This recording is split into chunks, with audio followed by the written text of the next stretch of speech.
오늘 하나님께서 우리에게 주시는 말씀이 창세기 3장 22절부터 24절 말씀입니다. 창세기 3장 22절로 24절 말씀입니다.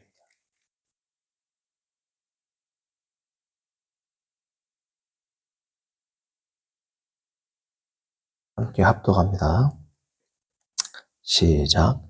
여호와 하나님이 이르시되 보라, 이 사람이 선악을 아는 일에 우리 중 하나같이 되었으니 그가 그의 손을 들어 생명나무 열매도 따먹고 영생할까 하노라 하시고, 여호와 하나님이 에덴 동산에서 그를 내보내어 그의 근원이 된 땅을 갈게 하시니라. 이같이 하나님이 그 사람을 쫓아내시고 에덴 동산 동쪽에 그룹들과 두루도는 불칼을 두어 생명나무의 길을 지키게 하시니라. 아멘. 오늘 말씀을 보시면 아담은 그의 근원이 된 땅을 갈게 되었다. 23절 하반절에 보시면 나와 있습니다.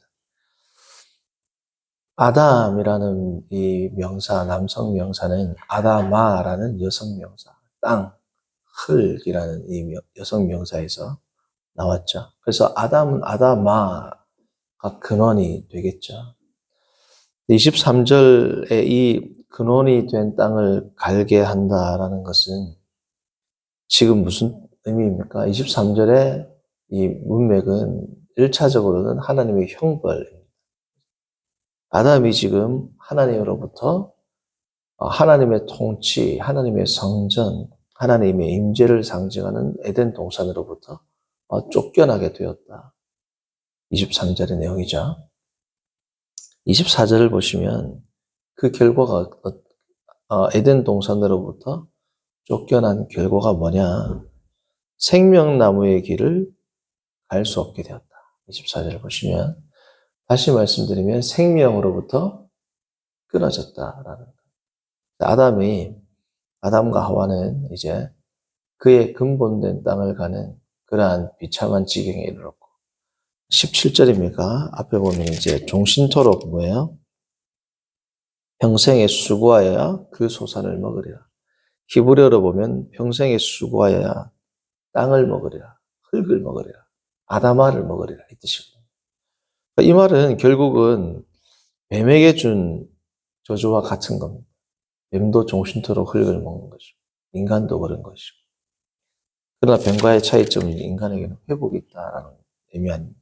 어쨌든 인간은 죄로 말미암아 그의 흙으로 돌아갈 뿐 아니라 흙을 먹고 근본된 땅 흙을 갈고, 그리고 생명으로부터 박탈난, 생명으로부터 끊어지는 그러한 형벌을 받게 된 겁니다.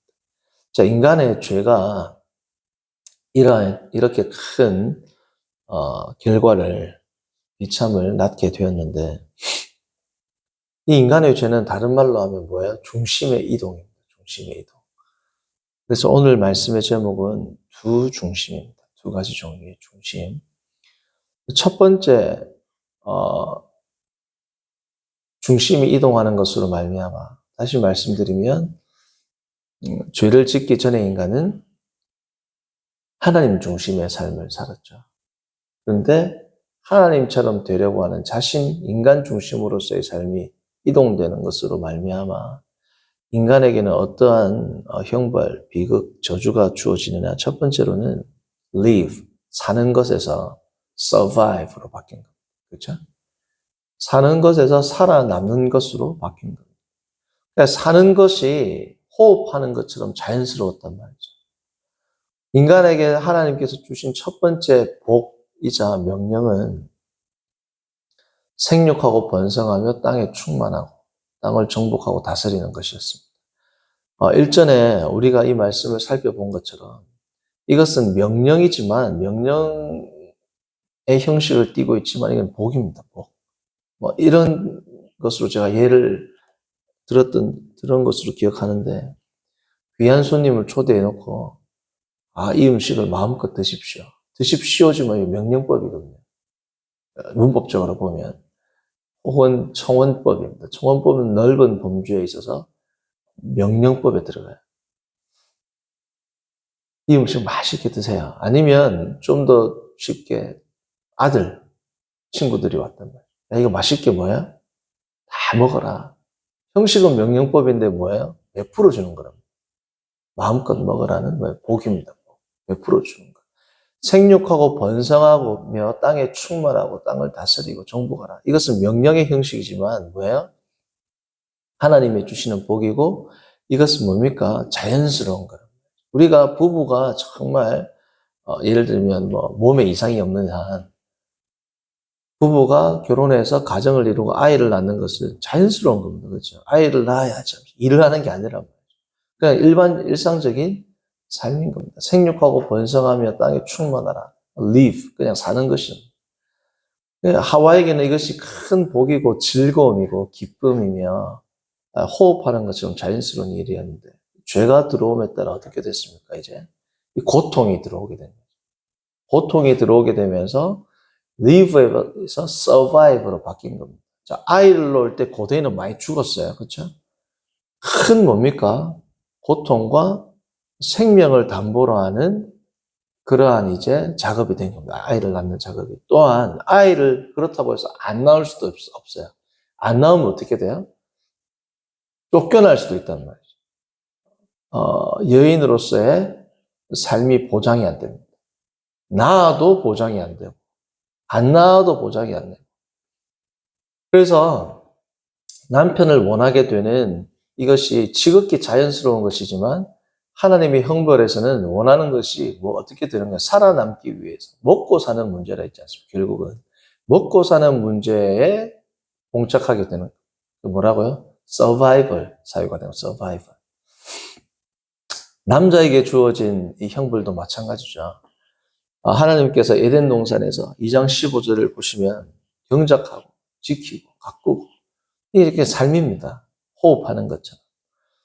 마치 생육하고 번성하는 것처럼 경작하고 지키게 하는 하나님께서 그 명령을 주셨는데 그것은 너무나도 쉽고 자연스럽고 호흡처럼 자연스러운 건데 죄를 짓게 되니까 어떻게 됩니까? 3장 17절 보시면 땀을 흘려야 됩니다. 땀을 흘려. 그리고 땅이 저주를 받아가지고 평생에 어떻게 해요? 땀을 흘려야지 먹을 수밖에 없는 그러한 상황으로 봉착하게 됩니다. 결국은 이 남자도 뭐예요? 서바이벌입니다. 경작하고 가꾸는 그러한 일에서 뭐예요? 정말 살아남기 위해서 일하는 것으로 바뀌게 된 겁니다. 우리가 집에 분재가 있거나 뭐 화분이 있으면 일로 안 느껴지잖아요. 너무 좋으니까 물. 그런 생활에서 이제 뭐예요? 살기 위한 수단으로 피땀 흘려서 일을 해야만 살게 되는 그러한 존재가 된 겁니다. 뭐 때문에? 중심의 이동. 중심이 바뀌었단 말이에요. 자, live에서 survive로 바뀌게 되니까 이 중심이 이동되니까 하나님께서 어떻게 하셨을까요? 너의 삶의 중심, 삶의 터전의 중심도 바꾸겠다. 원래 아담이 사는 삶의 중심은 어디입니까? 에덴 동산이죠. 에덴 동산에서 에덴의 동쪽, 제임스 딘이 찍었던 영화 제목처럼 에덴의 동쪽으로 가라. 에덴 바깥으로 뭐야? 가라. 너의 삶의 중심을 내가 바꾸겠다. 하나님 통치, 하나님 중심, 하나님이 통치한다라고 상징되는 이 에덴에서부터 너는 뭐예요? 에덴 바깥으로 가라라는 겁니다. 왜요? 너의 중심이 바뀌었으니까 네 중심대로 살 수 있는 질서가 파괴된 자기 중심의 세계에서 살아라는 겁니다. 그 밖의 세계는 하나님 중심이 아니라 온전히 사람 중심의 사회가 되는 거죠. 에덴 동산은 하나님의 통치, 성전을 상징하는 것이고 에덴 동산 밖은 뭐예요? 사탄의 영역을 상징하게 되는 겁니다. 그래서 우리가 이것은 신약 성경에서까지 계속 이 사상이 뭐예요? 연결되거든요. 예수님께서도 성전 안에서 안 죽으셨죠. 돌아가셨죠. 돌아가신 게 아니죠. 선고는 성전 안에서 이루어집니다. 예수님께서는 성전 안에서 선고를 받습니다. 그리고 성전 밖에서 어떻습니까? 돌아가신단 말이에요.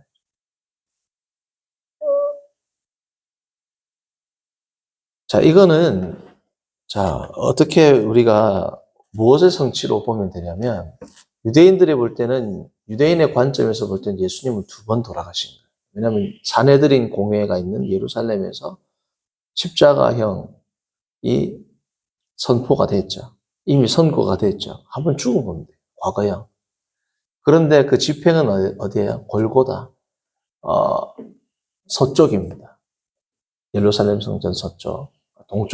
동쪽에는 유대 광야가 있고, 마치 광야와 같은 서쪽에 골고다 언덕, 해골, 죽음이라는 뜻의 골고다 언덕에서 예수님께서 돌아가셨다. 이게 무슨 의미가 있냐면 하나님의 통치 영역이 있는 성전 안에서 예수님은 거룩한 제사로 하나님께 드려지셨고, 실제로 또 골고다 언덕에서 죽으심으로 성전 밖, 사탄이 통치하는 곳으로 상징되는 그곳에서 예수님께서 또 뭐예요? 십자가를 지시고 돌아가셨다.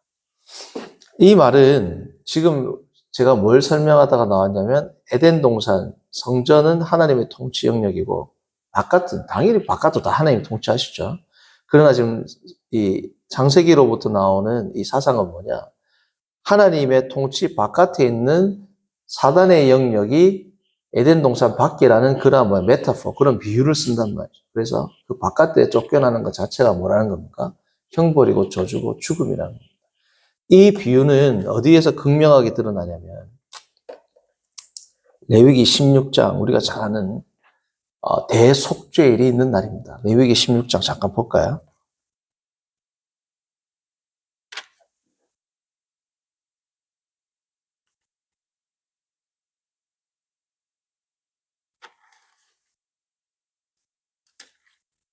(8절입니다) 8절.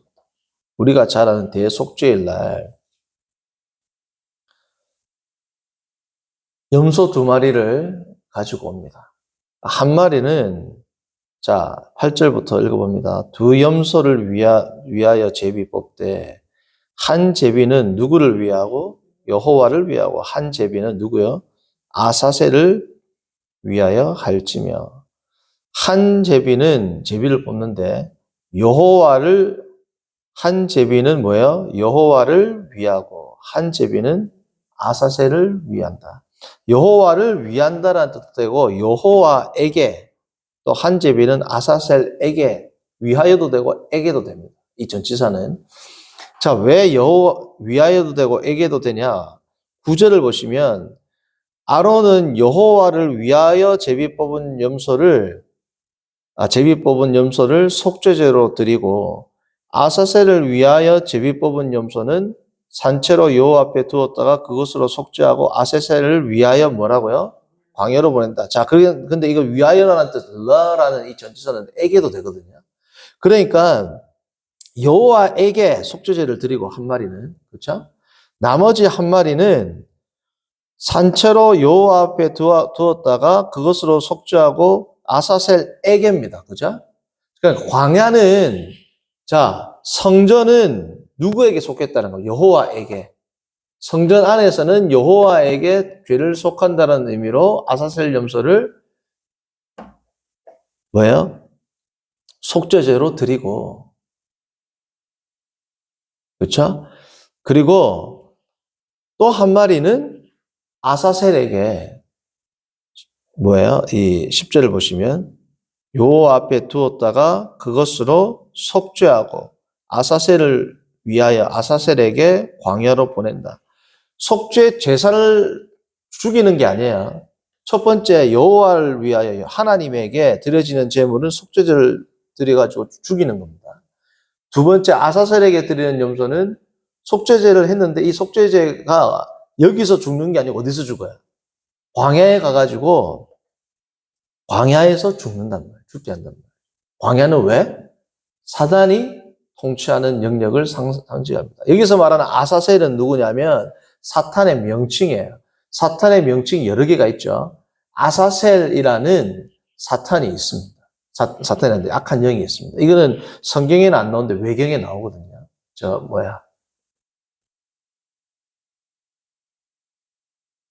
에녹서 같은 거 보면 나옵니다. 그래서 이 악한 영들의 이름이 쭉 나오는데 아사셀은 어디를 통치하냐? 광야를 통치한다. 광야. 그러니까 아사셀이 통치하는 영역인 어디에다가? 광야. 성전 뭐예요? 바깥에다가 보내가지고 죽인다. 한 마리는 하나님 앞에 속죄제로 드리고 나머지 한 마리는 이런 뜻입니다. 하나님께 속죄제로 드리고 나머지 한 마리는 우리의 죄를 다 지고 죄가 있는 어디서 죽어라? 광야에서 죽어라. 우리의 죄는 다 뭐예요? 성전 바깥 악한 영이 있는 곳으로 죄가 다 던져진다. 이런 의미가 있단 말이죠. 그러니까 예수님께서도 성전에서 속죄제로 드려진 거고 실제로 광야 뭐예요? 광야는 동쪽이지만 서쪽이 골고다니까 광야 엄밀히 말하면 유대 광야는 아니지만 광야와 같은 곳입니다. 왜요? 골고다. 죽음이라는 것으로 상징되는 그곳에서 뭐예요? 예수님께서 돌아가신 겁니다. 자, 예수님이 시험을 어디서 받으셨어요? 광야에서 받으셨죠. 광야에서 시험을 받으신 이유가 있단 말이에요. 왜요? 광야는 사탄이 통치하는 곳을 상징합니다. 에덴의 동쪽, 에덴의 바깥쪽은 하나님의 통치를 벗어난 자기 중심, 악한 영이 생활하는 곳에서 너의 중심이 이동됐으니까 너의 중심이 이동된 그 파괴된 곳, 혼돈의 장소, 뱀의 장소에서 너는 뭐예요? 살아라. 그래서 신약성경 디모데전서 1장 20절은 믿음에서 파선한 자가 있는데 그 중에 후메네오와 누구예요? 알렉산더도 있다. 내가 그들을 누구에게 내줬다? 사탄에게 내줬다. 교회 바깥에 내줬다. 광야에 내줬다 이 뜻입니다. 에덴 동산 바깥으로 내줬다. 왜? 그들을 훈계해가지고 신성을 모독하지 못하도록. 다시 말하면 교회를 모독하지 못하도록. 교회를 모독하는 걸 신성을 모독한다. 하나님을 모독하지 못하도록 그들을 내가 교회 바깥으로 내쫓았다. 교회 바깥으로 출교했다. 본증으로 교회 바깥으로 출교했다라는 말을 쓰지 않고 어떻게 했다고요? 사탄에게 내주었다. 아사셀에게 보냈다. 에덴 동산 바깥으로 쫓아냈다. 다 뭐예요? 같은 의미를. 아담과 하와는 그의 중심이 바뀜으로 말미암아 survival. 왜요? 살아남게 되는데 살아남는 장소가 어디가 된다? 에덴 동산 바깥입니다. 에덴 동산 바깥은 어떤 장소다? 땅이 저주받은 곳이란 말이죠. 자, 그런데 우리가 잘 알다시피 아담과 하와가 하나님으로부터 받은 형벌은 저주라고 표현이 되지만 뱀이 받은 저주와는 다르다 그랬죠. 왜요? 회복과 구원이 있기 때문에 그렇습니다. 소망과 희망이 있기 때문에 그렇습니다. 이사야의 주제와 마찬가지로 심판 가운데 뭐예요? 회복과 소망이 있기 때문에 그런 겁니다. 자, 우리가 잘 아는 것처럼 하나님께서 에덴 동산에서 아담과 하와를 쫓아내실 때 뭐라고 말씀하십니까? 22절 보시면 이 사람이 선악을 아는 일에 우리 중 하나같이 되었다. 자, 여기서의 하나님의 강조는 뭐예요? 우리 중 하나같이 되었다가 아니죠. 하나님처럼 된 게 아니죠. 아담과 하와가. 선악을 알게 됐다는 겁니다. 근데 선악은 원래 누구의 영역이에요? 하나님의 영역이죠. 하나님의 영역인데 그들이 선악을 판단하게 되었다라는 의미입니다. 그들이 선악을 판단하니까 올바르게 판단을 할까요? 안 할까요? 안 합니다. 이 세상에 있는 모든 인생들이 선악을 자기 좋은 대로 소견에 옳은 대로 하니까 판단이 정확하지가 않죠. 그들이 죄를 지었으면 죄를 부끄러워해야 되는데 전혀 부끄러워하지 않은 뭘 부끄러워했어요? 그들이 벗었음을 부끄러워하고 두려워했다. 벗은 것은 부끄러워할 일이 아니었습니다. 원래 벗고 살았으니까. 대초에는 그렇죠? 부끄러워하지 않아야 할 것을 부끄러워하고 부끄러워야 할 것을 부끄러워하지 않는 그러한 선악을 판단하는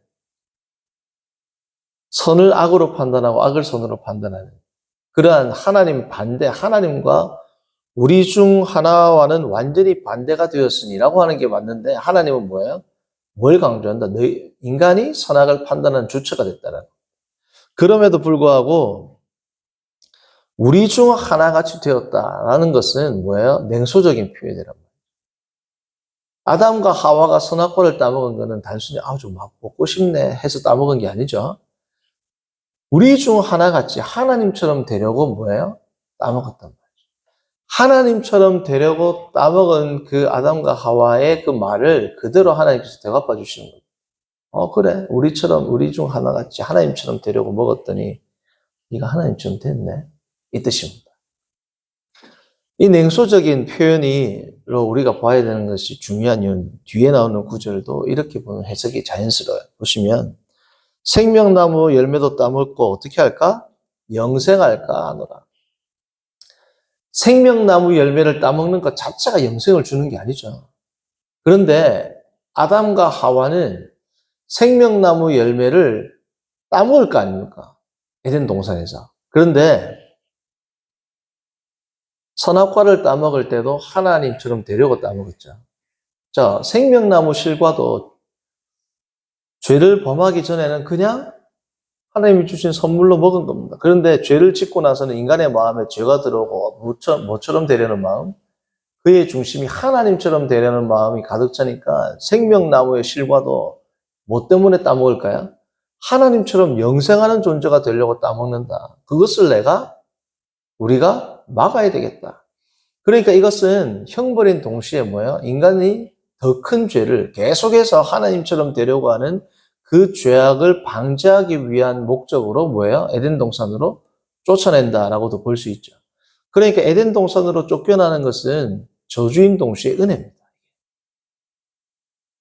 하나님처럼 되려고 생명나무를 계속 따먹으면 얼마나 더 큰 진노가 쌓이겠어요? 더 큰 죄를 쌓겠습니까? 그러니까 에덴의 동쪽으로 쫓겨나는 것은 하나님의 일차적으로 형벌인 동시에 뭐예요? 하나님의 보호와 하나님의 은혜도 함께 공존한다. 그것을 던져주는 암시가 어디에 나오는 21절 나오지 않습니까? 그렇게 큰 죄를 지었고 하나님께서 19절에 너는 흙이니 흙으로 돌아갈 것이니라는 엄청난 이 형벌을 딱 내렸는데 이런 거죠. 아들한테 아버지가 막 훈계하고 회초리를 들고 딱 때렸어요. 딱 뒤돌아서면서 아버지에게 반항하려고 하는 마음이 확 싹트면서 문 닫고 나가서 또 죄를 짓는다. 네 친구 집에서 물건을 왜 훔치고 왔어? 왜 친구 집에 있는 거 가지고 왔어? 아버지가 막 야단치고 회초리 때렸다. 딱 나가가지고 또 다른 데 슈퍼 가고 또 가지고 온다. 그러면 아버지가 반할까 안 할까? 열이 배로 나죠. 20절이 그거란 말이에요. 하나님께서 아담에게 형벌을 내렸는데 아담이 그의 아내 이름을 뭐라고요? 하와라 불렀다. 원래는 여자라 불릴 것이다. 이래 나왔죠, 제가. 여자라고 부르는 것이 합당하다라는 아담이 이름을 지은 행위가 아닙니다. 남자에게서 나왔으니 여자로 불리리라. 내가 부르겠다가 아니고 마치 좋은 자연 광경을 보면 와 아름답다라고 탄성이 나오듯이 그냥 자연스럽게 나온 거란 말이에요. 저번에 설교 기억하시죠? 근데 여기서는 뭐예요? 마치 동물의 이름을 짓듯이 하와라고 내가 나의 아내 이름을 짓겠다. 여자에서 이름을 뭐로 바꿔요? 하와. 겉으로 보기에는 아담이 믿음이 있는 것처럼 보입니다. 왜? 하나님께서 뱀의 후손에 머리를 치고 머리를 어깨에 버린다고 말씀하셨으니까 내가 여자의 후손이 계속 나온다는 것은 내가 죽지만 나의 삶이 끝나더라도 계속해서 생명이 연장되는구나. 그래서 내 아내는 산자의 의미라는 뜻으로 하와라고 이름을 짓겠다. 겉으로 볼 때는 뭐예요? 하나님의 말씀에 순종하는 것, 믿음으로 보이지만 이름을 짓는다라는 행위는 뭐예요? 통치행위입니다. 지배하는 행위입니다. 아내를 어떻게 해요? 이제 지배하게 된단 말이에요. 자기가. 죄의 뭐예요? 결과로. 아내를 마치 다른 피조물들을 지배하는 것처럼 동반자에서 이제 지배하는 대상으로 치환이 되는 겁니다. 그 죄를 아담이 20절에 바로 짓게 되거든요. 그것을 보고도 하나님께서 어떻게 하신다고 21절? 가죽옷을 지어 입히신단 말이에요. 하나님께서. 이게 뭡니까? 하나님의 사랑과 은혜입니다. 하나님의 저주가 선포되고 바로 그에 대한 응답으로 아담이 아내의 이름을 짓는 그 행위가 나오지만 하나님은 어떻게 하신다? 아담에게 은혜를 베푸신다. 그러니까 22절부터 24절까지도 하나님의 형벌과 동시에 뭐가 있을까요? 은혜가 같이 있단 말이죠. 이게 하나님의 은혜. 어찌되었든 간에 인간은 하나님의 은혜를 계속해서 받는 동시에 뭐예요? 하나님의 형벌과 저주를 받게 되는 겁니다. 아담과 하와는 참으로 신기하게도 아담과 하와의 후손 가운데는 완전히 저주받는 후손도 있죠. 가인과 같이, 지옥 백성과 같이. 또 아담과 하와의 후손 가운데는 구원받는 백성도 뭐예요? 있습니다. 그러니까 저주와 복이 같이 있죠. 아담과 하와에게는. 그러나 분명한 것은 아담과 하와가 이러한 형벌과 저주를 받게 된 것은 그들의 뭡니까? 죄로 말미암았습니다. 그들의 죄는 오늘 주제와 연관지어보면 어떻습니까? 그들의 중심이 이동되었기 때문에 그래요. 성도님들, 우리가 하나님께서 우리의 모든 것들을 다 해주시면 얼마나 좋겠습니까? 모든 것들을 다 해결해 주시면 좋겠다. 이런 생각을 할 때가 있죠. 하나님께서 모든 것을 다 해주십니다. 다 이끌어 주세요. 그게 우리가 뭐예요? 하나님께 모든 것을 맡겨드린다. 하나님께 모든 것을 의탁합니다. 그 신앙 고백 아닙니까? 예수님도 그러셨고 돌아가셨고 스테반 집사님도 그러셨고. 자, 그런데 하나님께서 모든 것을 다 우리의 가운데 형통케 하시고 모든 것을 인도하시고 모든 것을 공급하시고 하는 이 은혜는 누구에게 주어지는 특권입니까? 하나님께 모든 것을 의탁하는 사람들에게 주어지는 특권입니다. 하나님께 모든 것을 의탁하는 사람들은 누구예요? 하나님 중심으로 사는 사람이란 말이에요. 이 땅에서 살아가는데 마치 어떻습니까? 우리가 성전이라고 그랬어요. 그렇죠? 교회 안에서만 우리가 있는 게 아니라 우리가 머무르는 모든 이제 어떤 겁니까? 사탄이 통치하는 저 세상도 다 뭐예요? 우리가 성전으로 있기 때문에 우리가 밟는 곳은 다 하나님의 에덴 동산이 될 수 있단 말이죠. 그렇죠? 그런데 하나님 중심으로 안 살고 내 중심으로 살아요. 그러면 내가 밟는 모든 땅이 뭐가 되는 거예요? 에덴 동산 밖이 된단 말이에요. 그러니까 에덴 동산 밖에 있는 자에게 하나님의 보호와 하나님의 은혜와 하나님의 뭐예요? 이끄심이 있겠습니까? 하나님께서 모든 것을 감당하시고 모든 것을 책임져 주시는 것은 우리의 중심이 하나님 중심으로 나의 모든 것을 하나님께 드리는 자에게 하나님께서 어떻습니까? 그렇게 인도하시죠. 아담이 그렇게 살았을 때는 모든 것들이 다 복이었습니다. 그의 중심으로 사니까 하나님이 어떻게 하셨어요? 그래, 네 중심대로 살아라. 네 중심대로 살아라가 뭐예요? 그게 저주란 말이에요. 아이들이 자기가 부모님 없어도 잘 살 수 있을까 생각합니다.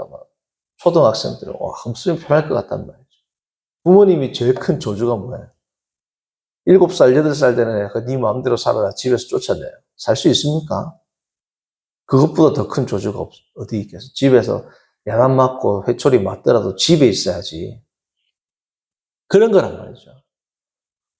우리가 하나님 중심으로 살겠다라는 것은 말처럼 쉬운 건 아닙니다.